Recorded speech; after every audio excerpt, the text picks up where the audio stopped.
Milps. Man, I love Project Zomboid. For those living under a rock, Project Zomboid is an indie, isometric, realistic zombie survival game. If you don't know what that means, here's how it looks like. Bro, no way. Okay, more zombies. That's... How many are even following me? Holy sh... In the game, you play as a somewhat regular person, facing a somewhat realistic zombie apocalypse. It's a great survival game that makes you manage your food, your water, your shelter, your warmth, your hygiene, your injuries, and even your own bloody immune system, your mental health, and your weight. It's basically The Sims if it was a zombie game. Also, this game allows you to customize traits about your character. You can pick a job you had before the apocalypse and gain some interesting boons to aid you in your run. You can also pick negative traits that give you points that allow you to pick actually positive and useful traits. For instance, you could choose to be deaf. And yes, this generally mutes all the sounds in the game. It's crazy. However, with those points, you could pick traits like being strong, which makes you have an easier time in combat. With the level of realism this game has, you might have caught yourself thinking, if I was there, I may actually have a chance at survival. Well, you're wrong. And you're very silly for thinking that. Here's why I think that's the case. In the game, you only have one life. If you die, that's it. The character's gone forever, and you cannot bring them back. If you stay playing in the save with another character, you may even find your old self as a zombie. That's kinda neat.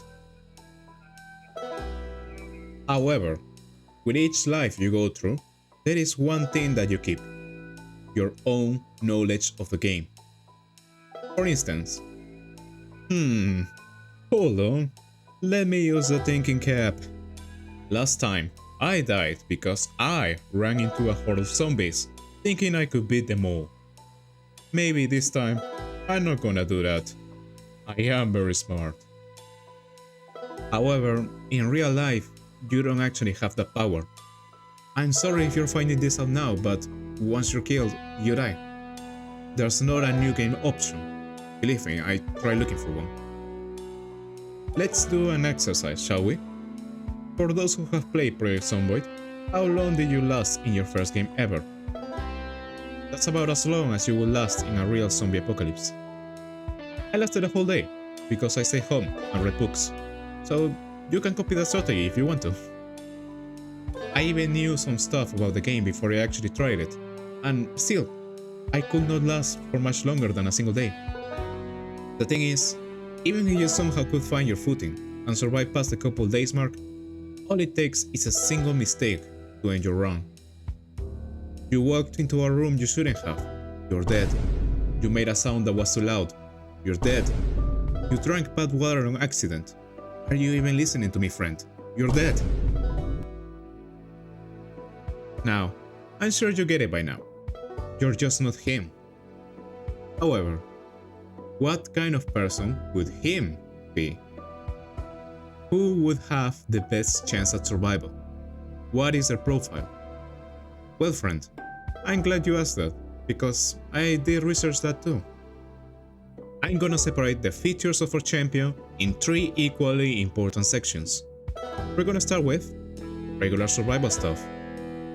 Food, water, warmth, shelter. Long ago, the 4 nations lived together in harmony. Then, everything changed when the gamer nation attacked. These are not usually the things that kill you in Project Zomboid, but that's because it's simplified for the average gamer that hasn't stepped outside in a decade. For this, think of someone like Bear Grylls or one of those legit primitive tech YouTubers. This is about knowledge and experience.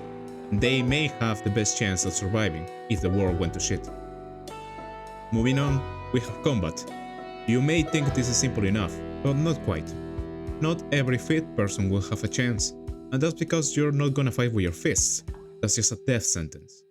The ones who may have the best chance are people who practice using a weapon of some kind.